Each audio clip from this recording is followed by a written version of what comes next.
তা বলছে নারদ, আমি যে কি খুঁজছি আমি তো সেটা পাই না।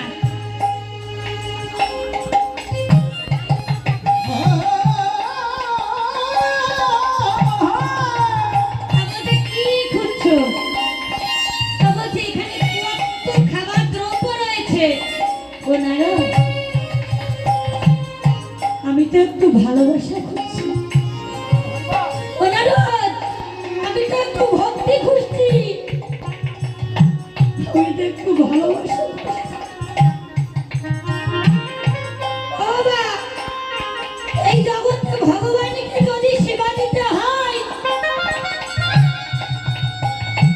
ক্ষীর দধি দুধ মাখন কলা কোনো কিছুই বাবা লাগে না।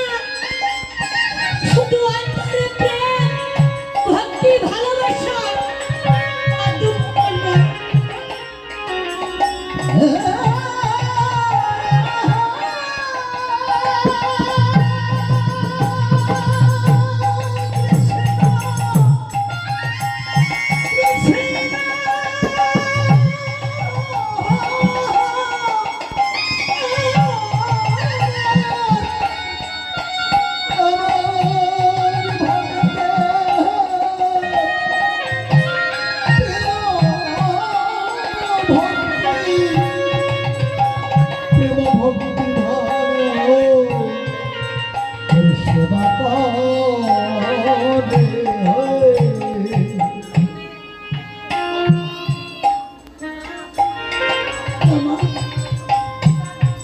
ভগবানকে সেবা দিলে একটু ভালোবেসে দিতে হয়, দুটো নরম বাড়ি দিতে হয়।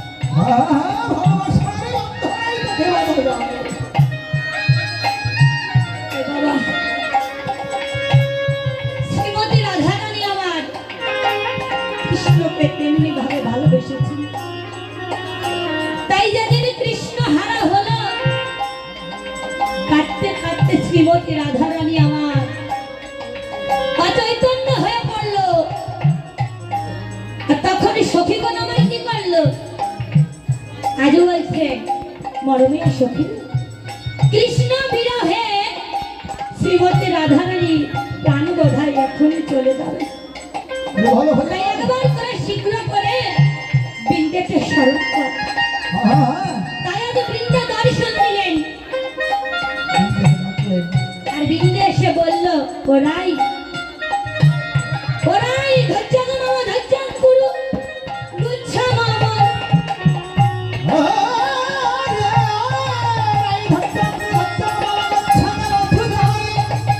আর ধরবা করি পতি পতি খাই, যাহা দর্শনে পাই।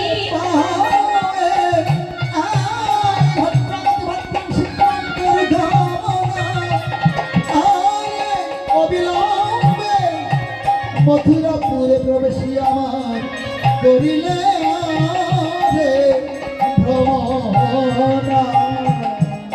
তাই বলছো ওরাই একটু ধৈর্য কর। আমি যাবো মথুরাপুরে, প্রত্যেক নগরে নগরে ঘুরবো, ভ্রমণ করিব।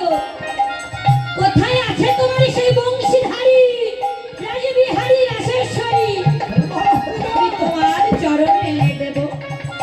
তবে আমি যাবো তো, একবার কৃপা করিয়া আমার সেই পথের সম্বল তুমি আমাকে করে দাও।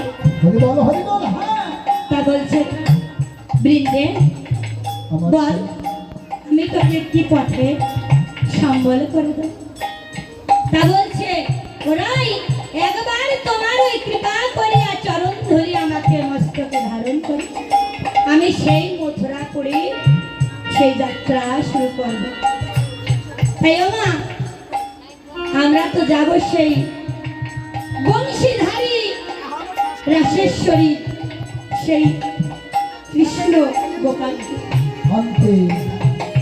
তাই কৃপা করিয়া আপনারা আমাদের কিছু দান করে যান, যাতে আমরা সেই রাজবিহারী আমরা খুঁজে দর্শন করতে পারি। মায়েরা একটু কৃপা করে আমাদের একটু চরণ ধরি দান করবেন। কৃষ্ণ নাম শ্রবণ করেছেন, আমাদের একটু পথের সম্বল করে দেবেন। শুধু ভক্ত জনা এই লীলা শুরু করলে কিছু দান করতে হবে। আমরা এখনই লীলা সমাপ্ত করব, তাই আপনারা কিছু দান করেন। তবে সবচেয়ে বড় দান হলো যেটা, সেটা হলো চরণ ধুলি। বৃন্দে দুটি আমার রাধারানীকে বললেন, রাধে রে, হরি বলি দেবী রাধিয়া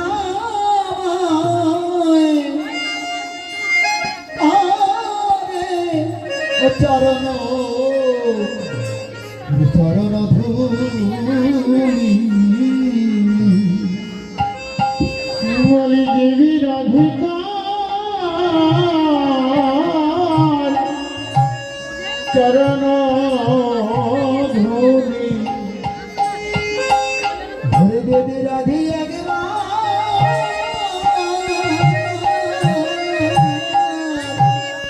হরে চরণ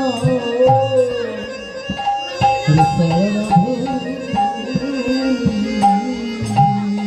বলি দেবী রাধিকা